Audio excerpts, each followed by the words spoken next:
രാഹുൽ മാങ്കൂട്ടത്തിനെതിരായ ലൈംഗിക പീഡന കേസിലെ ജാമ്യാപേക്ഷയിൽ വാദം തുടങ്ങിയിരിക്കുകയാണ്. പത്തനംതിട്ട ജില്ലാ സെഷൻസ് കോടതിയാണ് ഹർജി പരിഗണിക്കുന്നത്. കേസ് രാഷ്ട്രീയ ലക്ഷ്യം വെച്ചുള്ളതാണെന്നാണ് പ്രതിഭാഗത്തിന്റെ ആരോപണം. ശ്രീ കെ അഭിലാൽ വിവരങ്ങളുമായി നമുക്കൊപ്പം ചേരുന്നുണ്ട്. അഭിലാൽ, വാദം തുടങ്ങിയോ? രാഹുൽ മാങ്കൂട്ടത്തിനെ പ്രതിയാക്കി പോലീസ് രജിസ്റ്റർ ചെയ്ത മൂന്നാമത്തെ കേസാണ്.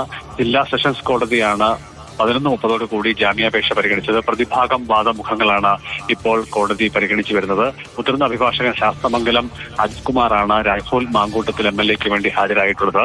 രാഷ്ട്രീയ ലക്ഷ്യം വെച്ചുകൊണ്ടുള്ളതാണ് കേസ് എന്നതാണ് അദ്ദേഹം ആദ്യം കോടതിയിൽ പറഞ്ഞത്.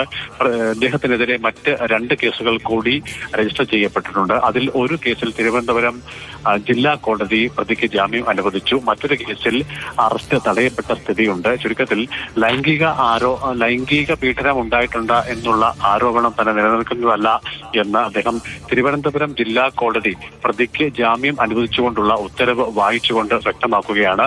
രാഷ്ട്രീയ ലക്ഷ്യമാണ് ഈ കേസുകൾക്ക് പിന്നിലുള്ളത്. മറ്റൊരു കേസിൽ പരാതിക്കാരി ആരാണ് എന്ന് തന്നെ വ്യക്തമാകുന്നില്ല. അവർ പരാതി നൽകിയത് തന്നെ KPCC പ്രസിഡന്റിനാണ്. അതിൽ നിന്ന് തന്നെ ഇതിന്റെ രാഷ്ട്രീയ ലക്ഷ്യം വ്യക്തമാകുന്നുണ്ട്. മാത്രമല്ല KPCC പ്രസിഡന്റിന് ലഭിച്ച പരാതി അദ്ദേഹം DGPക്ക് കൈമാറുകയാണ് ഉണ്ടായത്.